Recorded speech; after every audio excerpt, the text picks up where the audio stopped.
여러분 안녕하십니까? 정신과 의사 수준정입니다. 지난번에 제가 우울한 것에 대해서 말씀드리고 그 다음에 지금 조울증에 대한 이야기를 하려고 합니다. 조울증이란 감정의 병입니다. 아주 심하고 굉장히 무서운 병이지만 조현병하고는 다릅니다. 조현병, 즉 그 전에 우리가 이것을 정신분열증이라고 그랬던 그 스키즈프레니아라고 그랬죠. 그 병은 우리의 인지작용, 생각하는 것의 병이거든요. 그래서 망상이 생긴다던가 뭐 환청이나 환시 이런 것이 있는 것에 반해서 조울증은 감정에 굉장히 노도 같은 감정의 변화가 있는 그런 병입니다. 그런데 문제는요, 우리 한국인들에게 굉장히 많은 이 자살이 조울증을 치료하지 않았을 경우에 많이 올 수가 있습니다. 그래서 많은 독자들께서는 우리는 그런 직업, 환자도 없고 관심도 없는데 왜 자꾸 조울증 얘기를 하느냐, 그러고 생각하실지 모릅니다. 그러나 이런 병을 알고 또 주위의 친구나 먼 친척이라도 이런 문제가 있을 때는 서둘러서 정신과 의사의 치료를 받아야 됩니다. 그리고 이런 치료는 굉장히 좋은 약물 치료가 있습니다. 그것은 다음번에 말씀을 드리겠지만 어쨌든 그래서 다시 제가 오늘 조울증의 일반 개념, 도대체 조울증이 뭐냐라는 것에 대해서 말씀을 드리겠습니다. 이제 조울증의 특징은요, 일생 중에 한 번이라도 조증, 그러니까 매니아라고 그러죠, 이 오거나 또는 경조증, 약간 덜한 매닉 심텀, 그래서 하이포매니아라고 부릅니다. 이런 것이 한 번이라도 있었으면은요, 이 사람은 그냥 우울증하고는 치료가 달라야 됩니다. 약물 치료도 다르고 그 예방하는 것도 굉장히 차이가 납니다. 그래서 오늘은 그 조울증 전반에 대한 것을 말씀드리려고 합니다. 대개 환자들이요, 자기가 기분이 양양하고 3시간만 자도 기운이 펄펄 나고 이런 그 조증 현상이나 그 비슷하게 심하지는 않지만 만일 고조가 돼 있거나 기분이, 그 다음에 무슨 일을 할 때 굉장히 열심히 하고 아니면은 엉뚱하게 하지 않아야 될 일도 하지만은 말도 빨라지고 생각이 이것저것으로 막 왔다 갔다 하고 이런 경우를 제가 아까 조증과 경조증이라고 말씀을 드렸었는데요.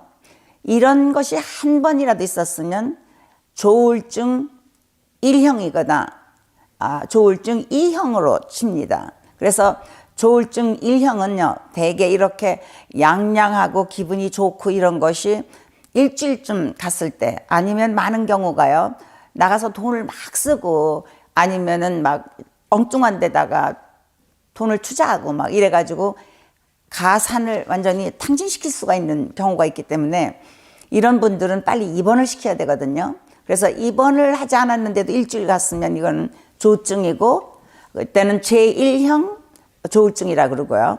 그 정도는 아닌데 이런 것이 한 나흘 갔다, 입원할 정도는 아니었다, 그럴 때는 경조증, 하이포매니아라고 그래가지고 이럴 때는 바이폴러 2라고 그럽니다. 2형이라고 그럽니다. 또 그 비슷한 증상들이 있긴 있었는데 이렇게 정확하게 1형이나 2형에 속하지는 않았다, 그러면 그냥 기타형이 되는 거죠. Not otherwise specified라고 이제 영어로는 하는데요. 그럼 이런 이제 문제가 있을 때 왜 우리가 조심을 해야 되느냐면요, 모든 자살한 사람들을 이제 이렇게 알아보니까 그분들의 25% 내지 40%는 조울증 환자였답니다. 그리고 또 다시 말해서 조울증이 있는 환자들 중에서는 5명에 1명은 자살로 자기의 생을 마칩니다. 그래서 이 자살 때문에 굉장히, 저 같은 경우는 정신과 의사로서 가장 가슴 아픈 일이 제 환자를 자살로 잃는 겁니다. 그리고 그것은 누구에게나 마찬가지일 거라고 생각합니다. 친구라든가 친척이라든가 가족을 잃었을 때 정말 가슴 아픈 일이죠. 그 특징이 이제 조울증 환자는요, 심할 때는 이렇게 굉장히 감정이 올라가고 우울할 때는 아주 뚝 떨어져 가지고 정말 아무 의욕도 없고 그냥 슬픈 마음만 있고 여기저기 몸도 아프고 수면에도 문제가 오고 식욕에 떨어지고 보통 때 자기가 좋아하던 것에 모든 의욕을 잃고 이런 이제 우울증 이제 오는 것이 사실은 굉장히 많습니다. 그래서 조증은 일생에 한 번밖에 안 올 수도 있습니다. 그래서 무서운 겁니다. 이 우울할 때 이제 많이들 자살을 하니까요. 그러나 이들 중에는 아주 똑똑하고 굉장히 창의성도 많고 아주 유명한 사람들도 많습니다. 제가 살고 있는 LA에는 UCLA라는 대학교가 있습니다. 이 대학교에서 오랜 동안 심리학 교수를 했던 K. 제이미슨이라는 심리학 박사가 있었습니다. 이분은 16살에 이 조울증을 이제 앓기 시작했는데 아버지가 조울증 환자였습니다. 아버지가 이제 비행기 파일럿이었습니다. 대개는 제가 아까 말씀드린 것처럼 조울증이 있는 사람들이 인지작용은 괜찮기 때문에 이런 교수도 있고 박사도 있고 파일럿도 있고 많습니다. 그런데 이분이 리튬이라는 광물질 약을 써가지고 굉장히 좋은 그 결과를 많이 자기 자신도 보고 이것에 대해서 연구를 많이 했습니다. 그래서 박사가 되고 교수가 돼가지고 아주 유명한 분인데요. 자기가 힘든 코스를 지난 것을 책으로 쓴 것이 Unquiet Mind, 조용하지 않은 마음, 정말 이게 오르락내리락 하고 힘든 마음이겠지요. Unquiet Mind라는 책을 써가지고 아주 유명해진 분이 있습니다. 그리고 여러분들이 아시다시피 자기 귀를 잘라서 그 문제를 일으켰던 벤 고호드, 제가 보기에는 이 조울증 환자가 아니었나 생각됩니다. 그때는 아마 이런 약물들이 없었을 겁니다. 그래서 많은 분들이 자살로 생을 마감한 사람들이 참 많았었죠.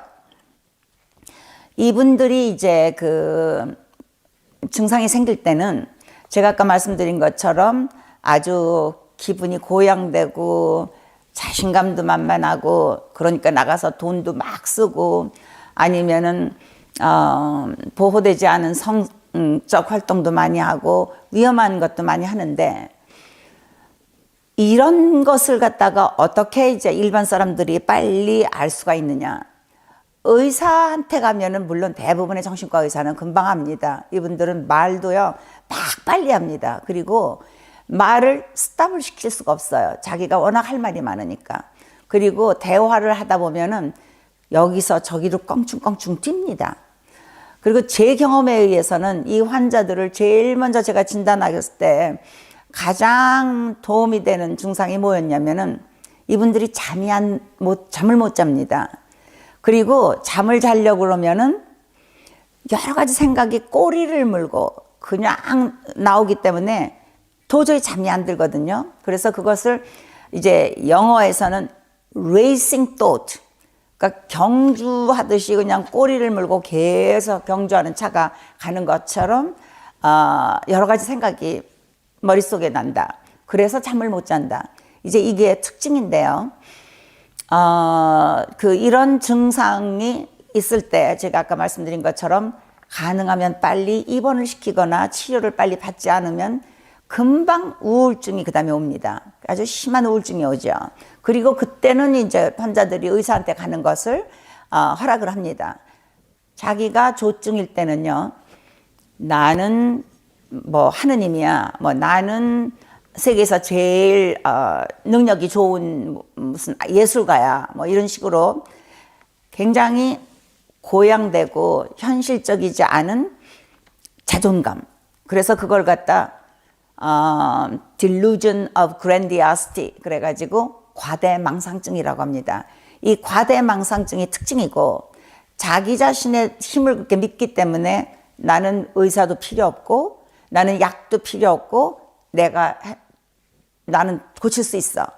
그래서 이런 환자들일수록 병원에 간다거나 의사한테 가는 거를 굉장히 반대합니다. 그래서 미국에는 이 72시간 동안 환자를 갖다가 압류해가지고 보호하고 치료할 수 있는 그런 법적인 조치가 있습니다. 그래서 부모님이나 주위에서 경찰을 부른 후에 이 72시간 홀드 할 수 있는 처방을 해달라. 그럼 경찰도 할 수가 있습니다. 그래서 병원으로 직접 보냅니다. 그래서 그런 경우에는 가서 진단도 받고 치료도 받을 수 있기 때문에 가장 안전한 방법이라고 하겠습니다.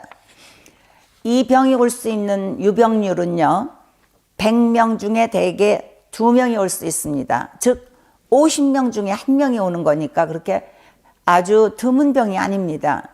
여러분께 제가 아까 말씀드렸던 조현병 또는 정신분열증은 100명에 1명이 옵니다. 그러니까 이거는 2배로 많은 거죠. 그리고 조현병에서는 물론 그분들도 우울해지면 자살을 할 수 있지만 이렇게 조울증처럼 자살이 많지 않습니다. 따라서 조울증, 이것을 어떤 때는 북극과 남극을 왔다 갔다 한다 그래가지고 양극성 질환이라고도 부릅니다. Bipolar disorder. 이것에 대해서 제가 대강 말씀을 드렸습니다. 뛰어난 예술가, 뛰어난 발명가 이런 분들 중에도 이런 증상을 가진 분들이 꽤 있습니다. 그래서 똑똑하다고 해서 이 병이 안 걸리는 게 아닙니다. 그래서 주의하셔서 주위 사람들이나 가족 중에 있으면 반드시 전문가의 치료를 받으시기를 원합니다. 여러분, 오늘 저희 이야기에 흥미가 있으셨으면 좋아요 눌러주시고 구독 신청과 알람을 설정해 주시면 정말 고맙겠습니다. 안녕히 계십시오.